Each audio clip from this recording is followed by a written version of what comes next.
Hello, everybody, and welcome to Starbase Texas, or what we like to call here at SpaceX, the gateway to Mars. I'm Dan Hewitt with SpaceX Communications, coming to you once again from inside of Star Factory. This time, pretty cool. Just off to my right, though, our new Mission Control Center.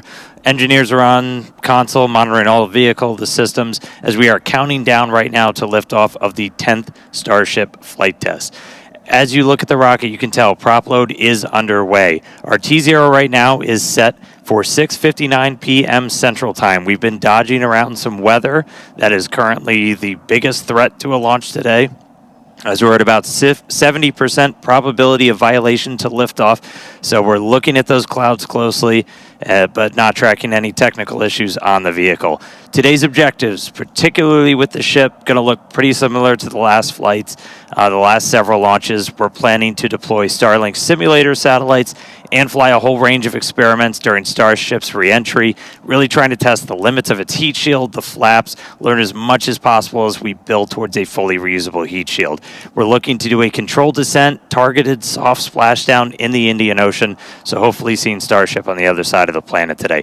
Regardless of the outcome, the goal is to collect as much data as humanly possible. That'll get us we're just getting closer and closer to a fully operational Starship.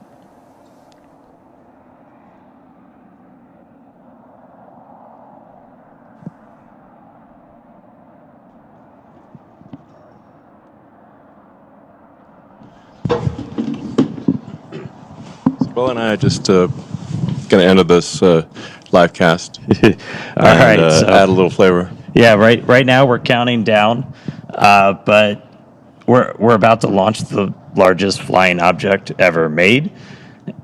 But this isn't on the radar for everybody, and we know that. So we want to kind of take a beat, pull back, do a little bit of Starship 101. To do that, I've got some special guests crashing the webcast today. Joining me now in Star Factory, Elon Musk, Chief Engineer at SpaceX, Bill Riley, our VP of Starship Engineering.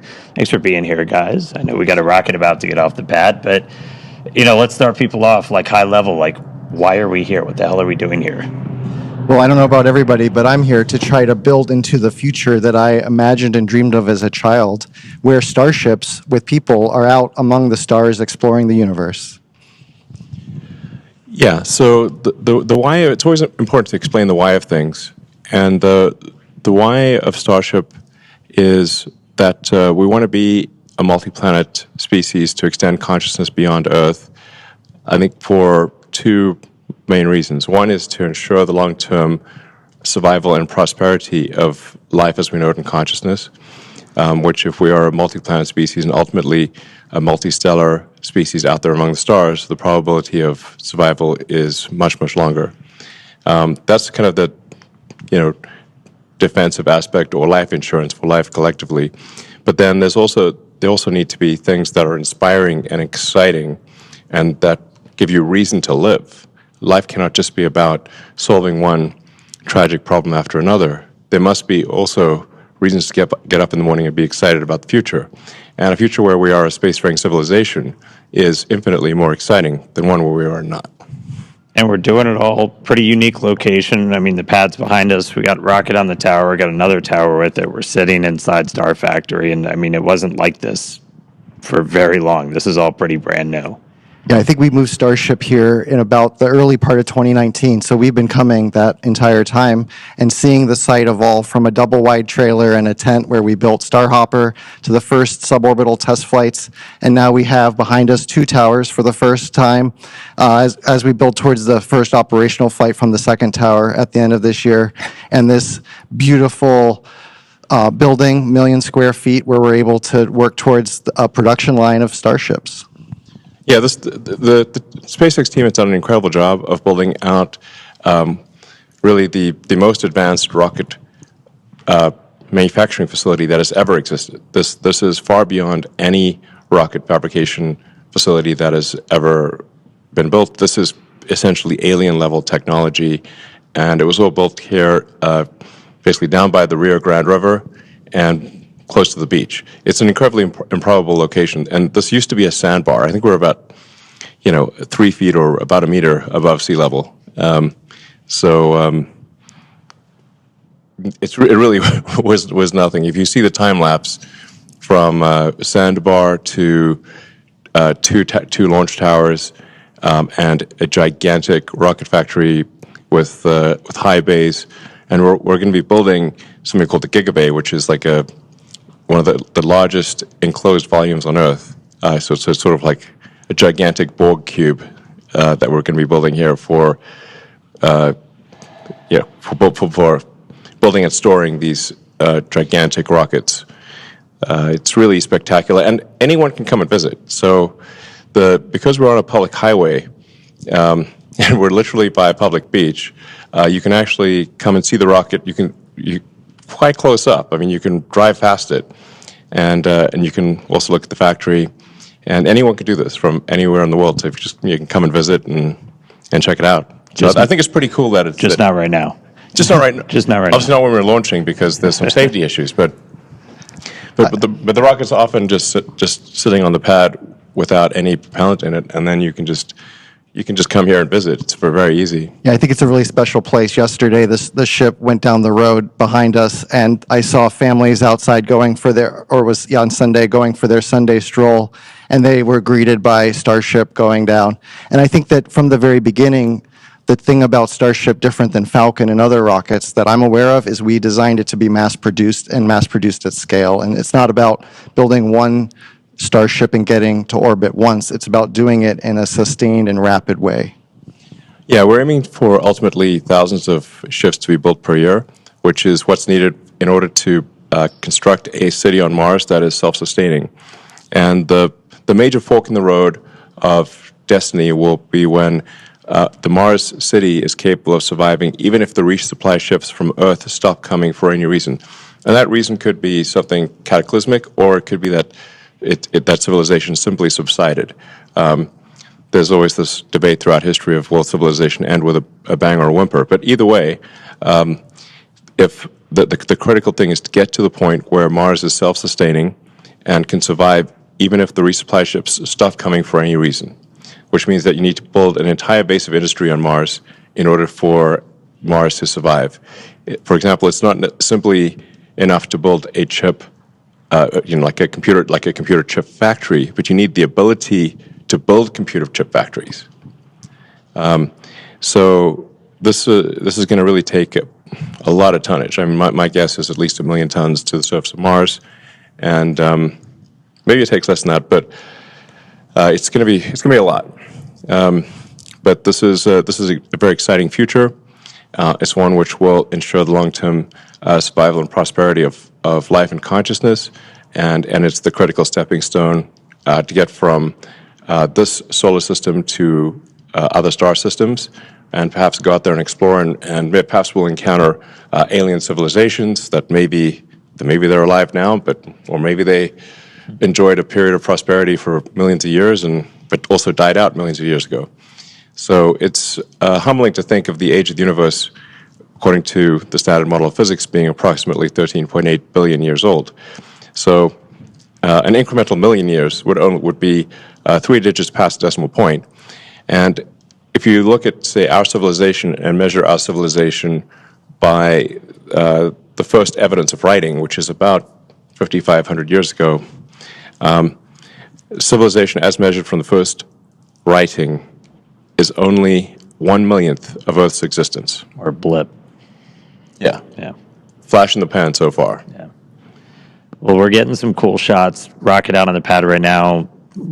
We tell people, like, come down, see it. It's hard to get, like, a sense of scale of just how massive this thing is. And we were able to catch somebody working on it a little while ago. And, like, part of the reason you said we're sending millions of tons, that's kind of why this thing is so massive. I think in this image, Dan, you can actually see the person working at the bottom of the ship, and as we zoom out, you see the full ship, that sort of two-tone silver and black, and then the booster below it, right? And it really sets the scale, which doesn't come across, I think, other than in person. And when I do tours, I like to say Starship is real, Starship is big, and Starship is really big. Mm-hmm. And I think you can see there, and with the factory shots you saw earlier, again, we've got Flight 10 on the pad, but we got many more behind it. Yeah, so I posted a video yesterday of just a a brief scan of part of the Starship factory, and you can get a sense of the scale of the factory. Yeah, I guess we could talk a bit about why Starship is the way it is. Like, for example, why is half of the ship black and half of it is silver colored? And that's because the bottom half of the ship, the bottom as seen from orbital entry, has a heat shield on it. So the black there is the heat shield, and then the core structure of the rocket is a special alloy of stainless steel, and that's where you see the sort of shiny silver parts are stainless steel. The reason for steel over aluminum is that the heat of atmospheric entry and the heat of the rocket engines is enough to easily melt aluminum, but steel is much more resilient against both ascent heating, but especially the reentry heating. And you don't have to paint it, which is actually very difficult to paint a large object that is going through cryogenic cycles and have the paint stay on. It's quite challenging. And so we've talked about it. It's massive. It obviously takes a whole lot of energy to make that thing move. And that's where Raptor really starts to come in, most advanced engine on the planet. Giant yes. lightsaber. No, that's a lightsaber and a half. You would get vaporized in an instant if you were standing in front of Raptor. So, burnt to a crisp in less than a second. So in order to create a fully reusable orbital rocket, you have to advance the state of the art in every part of the rocket. That means the engines have to be better than any engine ever. The structure's got to be better than any structure ever. You've got to have a means of bringing the rocket back to the launch pad. You've got to have a fully reusable orbital heat shield, and that no one has ever made a fully reusable orbital heat shield. The space shuttle, for example, required 9 months of refurbishment between flights. So the space shuttle heat shield would come back essentially partially broken and would require many months of refurbishment in order to fly again. What we're trying to achieve here with Starship is to have a heat shield that can be flown immediately. So the ship, both the ship and the booster, would be caught by the tower arms, and the booster would be placed immediately back on the launch stand, and the ship's got to orbit Earth at least once, but then could be back potentially in one orbit, but in most cases several orbits. So the ship would come back several hours later, but then be caught by the arms and placed on top of the booster. You could also have multiple ships ready so that a single booster could service 5 or more ships, so that you could be flying the booster in theory every hour. This is kind of a profoundly fast speed, obviously, for the largest flying object by far ever made. But it's the reason why we catch the booster with the tower arms, and the ship also will be caught with the tower arms, because that's the fastest way to get the booster and the ship back to flight. If we had instead put landing legs, which we have done before for the ship tests, we actually had landing legs that flipped out, and the ship we've successfully demonstrated landing with legs.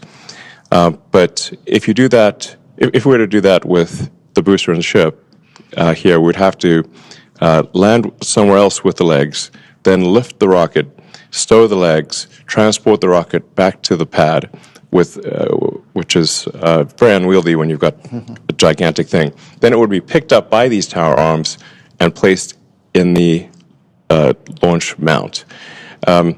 That would delay the reusability dramatically and would add a lot of mass with the landing legs. So that's why we catch the rocket with the tower arms, because it's the same tower arms that put the rocket in the launch mount are used to catch the rocket. And that means that we can put the booster back in the launch mount in less than an hour after liftoff. In fact, the booster is going to come back very fast. 5 or 6 minutes later, this booster is coming back one way or another, or not coming back. So so then you really have propellant fill time, which can be brought down to about 30, 40 minutes. And that means it is theoretically possible to fly the booster again in less than an hour. I think when I think about it, it's the jet drives up to the jetway, the people get off, new people get on, and it leaves. You don't want to land the jet on a different airfield and then tow it over to the jetway. So it's just operationally simpler and faster. Yeah, we've had a lot of success with the booster, 3 for 3 on the catch attempts. When we bring it back, we've reflown one, so awesome. And then again, Starship superpowers, the whole thing is reusable. So ship reusability is like what we're working on right now. We've been able to get some really spectacular reentries on a couple of flights, hoping to get this one for reentry on the V2 ship. But yeah, that fully reusable heat shield, that thing that has just never been done before, that's one of the things we're really looking for that data on. Yeah, I mean, there are thousands of engineering challenges that remain for both the ship and the booster, but maybe the single biggest one is the reusable orbital heat shield. We are confident in making a fully reusable orbital heat shield, but it will require many flights, many iterations to figure out where the weak points are in the heat shield, where we need to change the design, either strengthening the tile or changing how big the gap is between tiles, changing what's underneath the tile. There's 100 different variables that we could tweak with the ship tiles, the heat shield tiles. But the only way to know exactly what we should be adjusting is to fly repeatedly and be able to examine the ship upon landing. And we have successfully brought the ship back through the atmosphere and achieved a soft landing multiple times. So we know that this is possible, but we have in the process shed many heat shield tiles. So we need to be able to do this without shedding heat shield tiles and do so repeatedly. And I think what you're seeing now is the Starship. This is CG of it coming in and landing on the tower, much like the booster, but there's some additional challenges there where we need to make sure we don't scrape the tiles off as we slide along the chopstick we can't arm. shuck the heat shield. Don't crush the ship. Rapid reusability. If we shuck the tiles, then that's obviously going to fail the reusability test. So ships can use the tower to land and catch, like the booster here on Earth where towers are available. And for our initial landings on Mars and other planets, we'll need landing legs that deploy much like what you're seeing here with Ship 15 when we did our suborbital test to prove out the precision descent landing, which was a successful test. We actually landed two. One was we were able to actually recover it, and you can see it here in the Rocket Garden if you visit Starbase. So the Rocket Garden that Bill mentioned, we have actually a whole bunch of boosters and ships, and we'll be adding to them over time. So you can see an evolution of Starship just by driving down the highway. Yeah. So reusability is key. There's some other technologies we're still looking to prove out. Really big one is going to be the on-orbit refilling. Looking to do that next year, and that's really what's going to kind of unlock, Starship going everywhere else, going everywhere beyond Earth. And that's something that's, again, never been done before, kind of like that reusable orbital heat shield, but it's going to be something that's kind of some of the other secret sauce to Starship, where we're going to be able to send hundreds of tons per ship to Mars. Yeah, I like to think of it as if we get to orbit with a full cargo bay, but we're empty on fuel and oxygen. So basically, we're running on fumes. Then we send other ships to dock, transfer propellant, and now we made our two-stage rocket look like a many, many multi-stage rocket. And we get all of that performance, and we can take that full cargo bay now wherever we want to go. Yeah, so a crucial technology that we hope to demonstrate next year is this orbital refilling, much like aerial refueling. It's essential for being able to send significant payload to Mars. So you essentially send a ship to orbit with a few hundred tons of payload, sort of a filled payload bay. But once it gets to orbit, the tanks will be mostly empty, and then you send up additional tanker ships to refill the Mars ship's tanks, so that it can thrust from Earth orbit to Mars and have enough propellant left for landing. So this is orbital refilling is also not something that's ever been demonstrated before, so that would be a brand new technology. We obviously have at SpaceX figured out how to dock repeatedly with the space station. So in a lot of ways, this is like docking, and in some ways it's easier in that SpaceX is docking with its own craft, but no one has ever demonstrated propellant transfer in orbit, to the best of our knowledge, and so this would be propellant transfer at a very large scale, and but with full reusability and propellant transfer, those are the key technologies needed for building a city on Mars, and I'm confident that the SpaceX team, which is incredibly talented, will achieve these goals, and we will be landing ships on Mars in the future and building life on Mars, building greenhouses and life on Mars, and ensuring the long-term survival of life as we know it. And it's important to note here that obviously, we are effectively stewards of life here on Earth. That the other creatures cannot build spacecraft and get to other planets. So if there were to be a cataclysmic event, like a giant meteor that destroyed the dinosaurs, or ultimately the sun will expand to envelop Earth and destroy all life, we know this is an undisputed fact.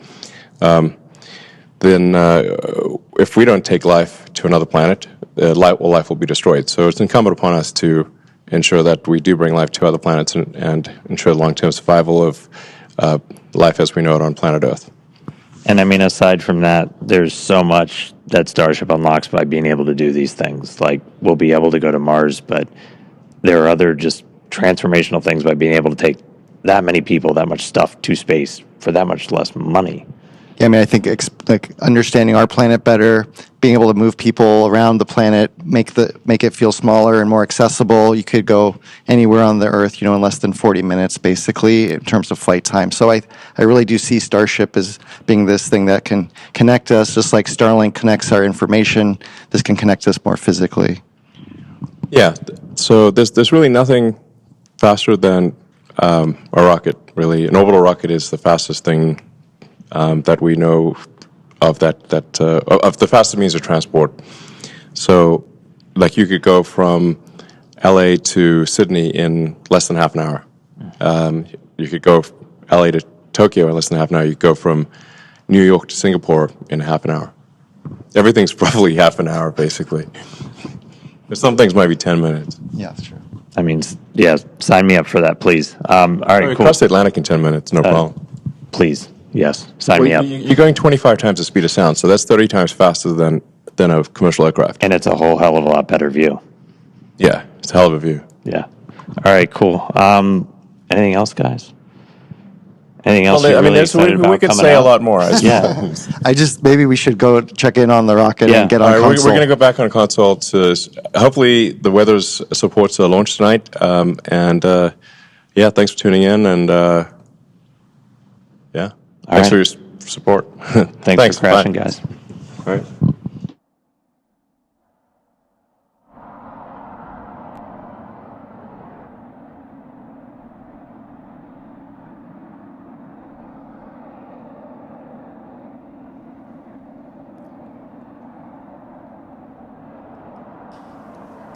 All right, that was sweet. Let's turn our attention back to the rocket. So just checking in, we are about 19 minutes and change away from liftoff.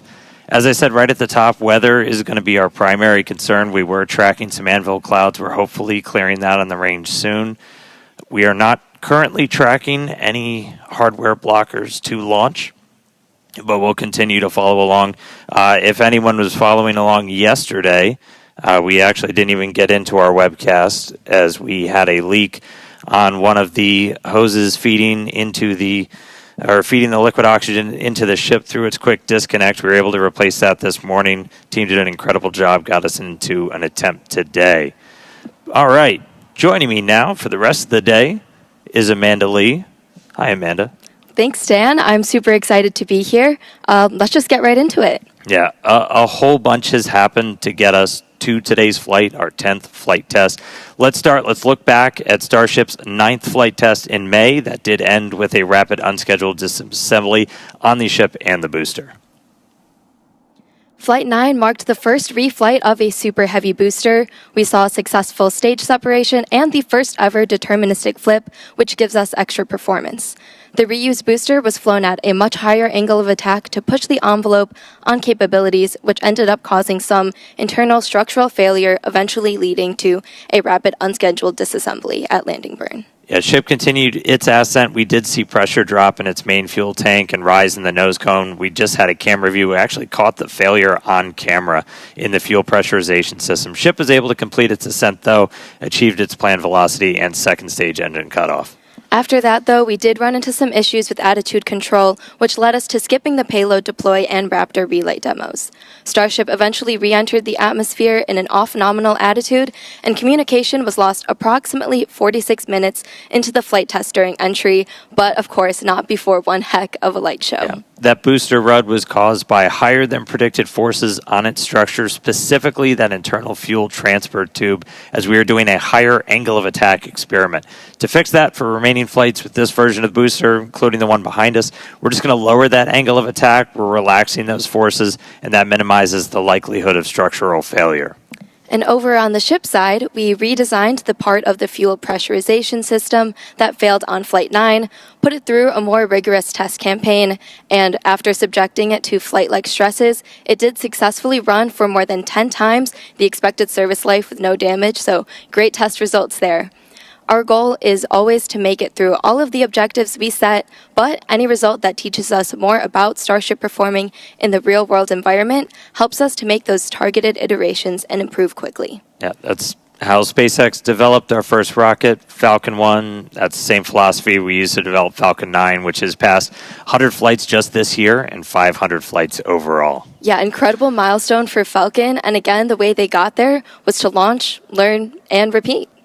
All right, so that wasn't the only thing that happened while getting ready for Flight 10. If you followed along, Ship 36, which was originally supposed to fly on Flight 10, experienced a major anomaly during a static fire test at our Massey's test site. It was in the process of loading all of its cryogenic propellant to do a 6-engine static fire when we had a sudden energetic event that resulted in the complete loss of the Starship, and we damaged the immediate area surrounding the stand out there at Massey's.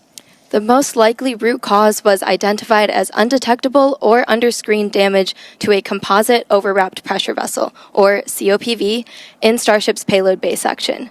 To address this probable cause, we're operating the COPVs on Starship at a lower pressure and also implemented additional proofs and inspection methods.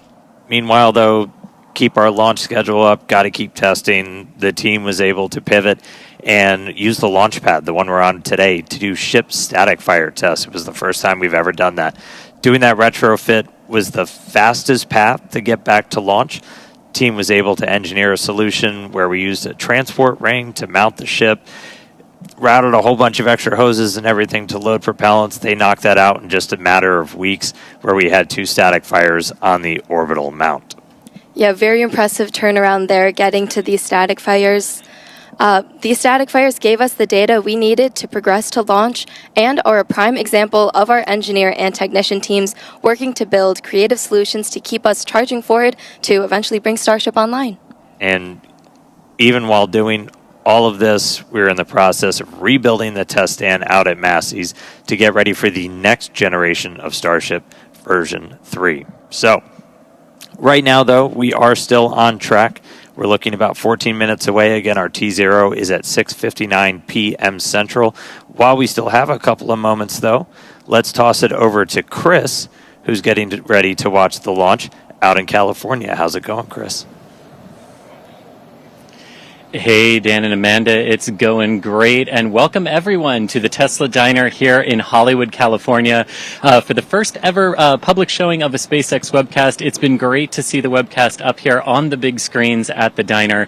You know, throughout the afternoon, we've had members of the public coming up, mixing and mingling, enjoying some of the food, getting to watch some old science fiction, but also getting to watch and keep up to date with what's happening here for Starship's 10th test flight. I think I can speak for everyone here when I say we're really looking forward forward to the epic views that we're going to get from in space and during atmospheric reentry, all thanks to Starlink. And speaking of Starlink, that's actually how we're coming to you live from the diner, relying on one of those many reliable connections that Starlink is able to put down across the Earth and in low Earth orbit. So for a little bit more information on the immediate future of the Starlink constellation, let's head on over to Hawthorne, where my colleague Tyler Lionquist is standing by. Tyler, how's it going there? And are you ready to see a rocket launch today? We are definitely ready for a Starship launch here in Hawthorne. Hi everyone, my name is Tyler Lionquist and I'm a Starlink business analyst here at SpaceX. Starlink is SpaceX's low Earth orbit high-speed internet that's bringing connectivity to places where you least expect it, including in space. For today's mission, Starship is outfitted with 4 Starlink terminals, allowing us to get live views of ship while in orbit and all the way down to splashdown in the Indian Ocean. Starlink satellites are built in Redmond, Washington, and that's also where we monitor the health of our entire constellation. So let's take a quick look for more on Redmond. What a lot of people might not realize when they think about the scale that we're operating is that actually 2/3 of the operational satellites in orbit are Starlink satellites. And then all of those Starlink satellites came from right here in Redmond.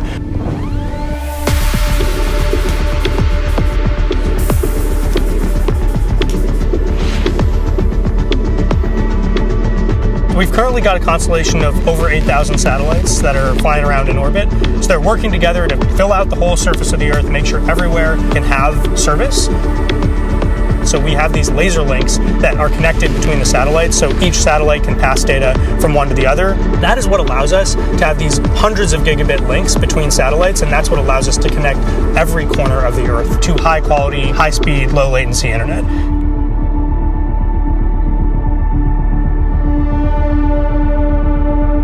When you think about that Starlink that you have at home, the technology that's in there and that's in your antenna is very similar to the antenna that's on the satellite.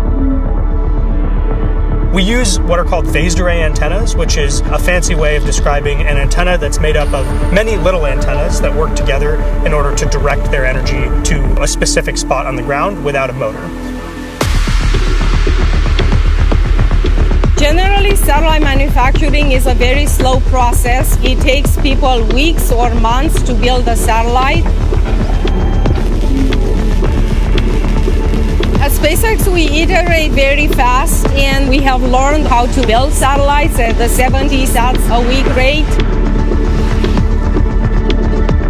As we have focused a lot on production rate, we have not forgotten about our satellite reliability, which is critical to our mission. If you look at the whole world and you ask, where is the satellite industry? It's right here in the USA, in Redmond, where the vast majority of satellites being built are being built right here. Starlink is a truly game-changing technology, and it's all supported by the global satellite constellation from this space here in Redmond. And we're really just getting started at the very beginning of what we want to do with Starlink. Now, as we mentioned earlier in the show, one of today's objectives is for SHIP to deploy Starlink simulator satellites that represent the advanced V3 satellites Starship will be launching in the future.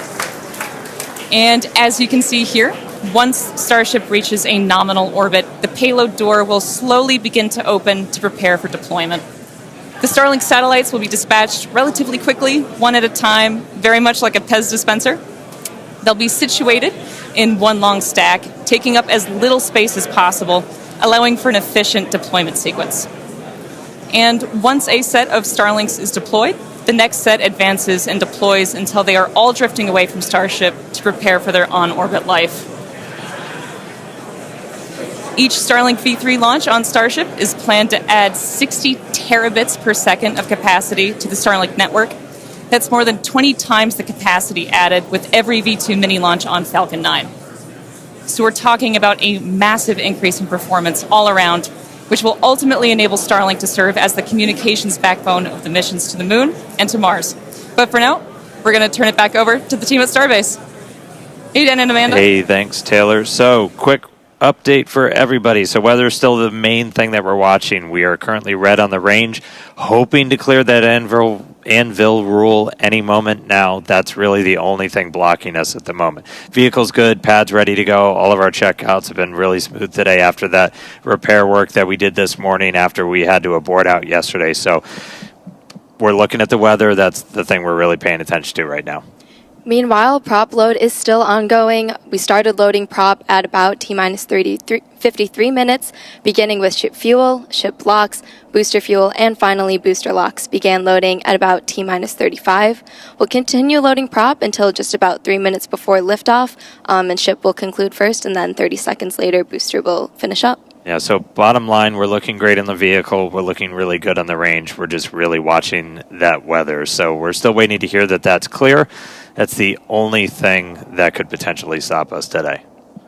Okay, now let's talk about Mars, since everything we do is part of our foundational mission to get to the red planet. Each Starship launch is to learn more and more about what's needed to make life multiplanetary and to improve ship to the point where it's eventually taking millions of people to Mars. That's right. We're looking ahead to begin sending the first Starships to Mars next year. These initial ones are going to go without humans. They're just going to put minimally viable landers on the surface, land right on the skirt, no legs. This will just help prove we can actually get to Mars, focus on learning just as much as humanly possible, demonstrating what's needed for Mars transit and the ultimate landing. Then, during our next window from 2028 to 2029, we'll attempt to land the initial infrastructure and start delivering more equipment while evaluating available resources on the planet. And we'll also have Optimus on board for the ride, designed to do the initial heavy lifting. Beyond that, by 2030, 2031, as these windows open up roughly every 26 months, we'll continue to increase the amount of payload we're sending on each ship as we're building out more infrastructure, mining resources, generating propellant for ships to come back from Mars. By 2033, we want to double the amount of payload per ship as we just get closer and closer to building a self-sustaining presence on the red planet. Yeah, very exciting missions ahead, and these first missions to Mars are going to be crucial to setting up what we'll need for humans to eventually inhabit the planet, and we won't be doing this alone. Sure. The Italian Space Agency and SpaceX recently signed a first-of-its-kind agreement to carry Italian experiments on the first Starship missions to deliver customer payloads to Mars. These payloads will include a plant growth experiment, a weather monitoring station, and a radiation sensor to gather scientific data during Starship's approximately 6-month interplanetary coast phase from Earth to Mars and also on the Martian surface. It's a really exciting vision. To make it happen, we're going to need to launch a whole lot more. We're going to need a whole lot of people that are going to come and help us build this. So it makes it really fun for me to come to work. I know you build these things. 100%. It's got to be fun for you. Yep, very exciting. All right. Looks like we're about 5 minutes from Starship's 10th flight test. Range is still looking good. Still have an eye on the weather at the moment. And prop load is also continuing on both stages of Starship. Yeah, I'm pulling it up real quick. So we're almost closed out on the booster. We're about 90% on fuel, about 90% on locks, just a bit below. So again, we're going to continue filling for about the next 2 minutes. Once we're completely done with that, we have about 11 million pounds of liquid propellant on board those 2 stages of Starship. So a lot of propellant to move really big rockets really fast away from South Texas. So once we get close, all of our ground systems will prepare themselves. They do what's called pushbacks. They'll clear out all of those feed lines, push back into the prop farm, and just prepare the area around it. We're doing our final guidance and navigation checks right now. The automated flight safety system is about to get armed. We're just really preparing the vehicle to get ready to go. I'm not sure if we passed it already, but we do a final thrust vector control checkout. The TVC will wiggle the engines that we use to actually steer the rocket itself. Everybody's favorite topic, if we need to hold. That hold would come at T-minus 40 seconds. We can hold if we're still waiting for the weather to clear, which is our big item today, or if any other last-minute issues pop up. We'll only hold there if we have an issue. Still waiting to hear confirmation that the weather has cleared. That's the only thing it looks like would hold us today. There's the business end of a Super Heavy. Now, once we pass that T-minus 40-second mark that Dan was talking about, a number of events are going to occur in rapid succession. The ground spin and ignition systems come up to flight pressure, and ship will switch over to internal power. After that, the quick disconnect arm lockout is removed in preparation for retraction, which occurs shortly after T0.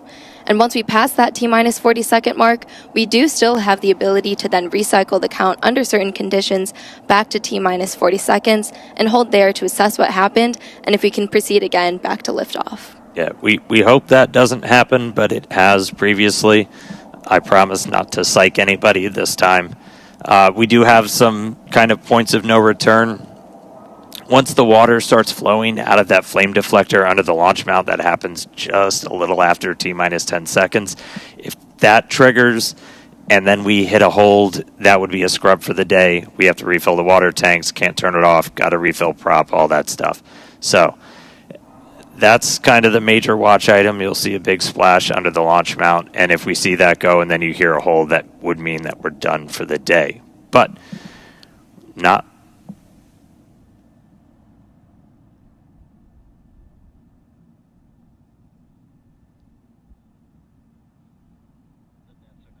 And yeah, I didn't disappear. Sorry, everybody. Listening in as the flight director for today is going through some of the final checks. We are still red on the range for weather. We are closing out prop load right now, though. Yeah, as we wait and hear what's going on, we can just quickly review some of the test objectives for today. On the booster side, we're of course hoping for all 33 of those Raptor engines to power our ascent ahead of hot staging. And once that stage separation occurs, booster will perform that directional flip before the boost back burn. One of the interesting experiments we're doing today is upon our landing burn, which typically ends with those 3 center engines lit. We're going to be intentionally shutting one of those off and instead lighting one from the middle 10 ring. And this is just to kind of give us an idea of what it would look like if we ever had an engine out scenario. Yeah, using our time to really push the envelope. And so at this point, we are fully closed out on our prop load. Coming up on a minute and 20, we are still red on the range for weather. So at this rate, looking likely we will hold at T-minus 40 to see if we can clear that anvil cloud roll. That's the one blocker we currently have to a launch today.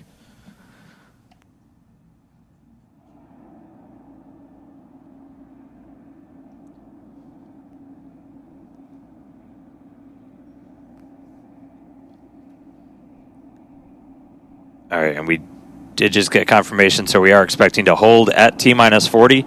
We are still red on the range for weather, so look for the clock to pause in just a couple seconds. And pause. So we'll hang out here for a couple of minutes. We do have until the end of the window. We won't have 30 minutes of hold time to hang out, as we're essentially not replenishing prop on the vehicle at this point, so we have to keep a close eye on things like temperatures inside the tanks. We can only hold for so many minutes before things start to warm up. Surprised it's hot in South Texas. So yeah, while we're holding here at T-minus 40 seconds, we reviewed our test objectives for booster, but why don't we chat ship for a second? After stage separation, ship will continue onwards up through its ascent to the planned suborbital trajectory. Once it reaches there, we'll undergo SECO, or where the second stage shuts off its engines. We're hoping to deploy 8 dummy satellites today, which are modeled after Starlink V3. We're also planning to attempt a in-orbit burn, so we'll relight one of those Raptor engines while in space, and that will occur ahead of re-entry, where we'll also be testing multiple experiments, including missing tiles, metallic tiles, and intentionally loading those vehicles' flaps. And then hopefully we'll conclude today's test flight with a soft splash down in the Indian Ocean. yeah, definitely want to see a ship on the other side of the planet today. We did just get a quick update. So the range is fully green. Weather is still red. So we are still tracking a detached anvil rule, which essentially there's an anvil cloud that's too close to our launch site, and it needs to move further away. until it moves further away, we can't lift off. So we are expecting an update in a couple of seconds potentially. Again, we can hang out here for several minutes. We're not actively replenishing prop. And getting an update now.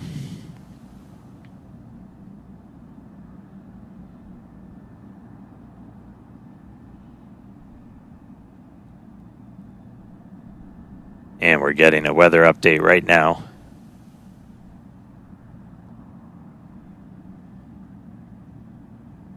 And team's looking at it. Again, we're just tracking this anvil rule still. It's our only blocker today. Range is green, vehicle is green. Weather is currently red.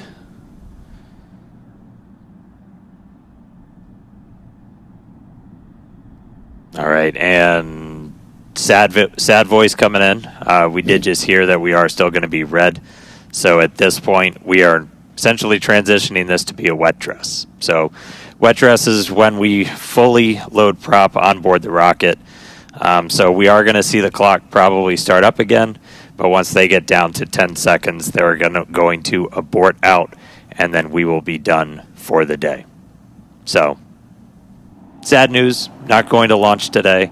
Weather got in our way, but you can only control so much. Can't always control the weather. Can't control the weather. I wish we could control the weather. We're not there yet. Wouldn't that be nice? Wouldn't that be nice? So we are seeing the clock rolling, but again, we're going to get down to T-minus 10 seconds, and we're going to see that kick back out. And then we're going to start offloading all of the propellant that's on board the rocket today. So if you are just tuning in, yeah, it's not going. There it goes. Back to T-minus 40. So again, we essentially turned today into a wet dress. So today still ended up being a test. Still learning something as always. Yeah, still learning something. We were able to fix the issue that kind of bit us yesterday, where we had a leaky hose that was feeding liquid oxygen into the ship. But we were able to fix that, but weather got us today. So no launch today. We do have a phenomenal logistics team, though, so we should hopefully be able to replenish prop, everything. We don't have to refill all the water tanks because we didn't fire off the deflector. But we'll have to reload the prop. So very good chance that we can try again tomorrow. We'll obviously update everybody online. And, yeah, man, sorry, we couldn't go today. Don't worry, we'll probably go tomorrow. Yeah, thank you all for joining us today, and we hope to see you when we do go for launch. So obviously follow our account on X at SpaceX. We'll share information as soon as it comes available. We'll also be updating the web at spacex.com. So thanks for joining us today. Exciting countdown. Weren't able to get off the ground, but we'll give it another shot tomorrow. Thanks, everybody.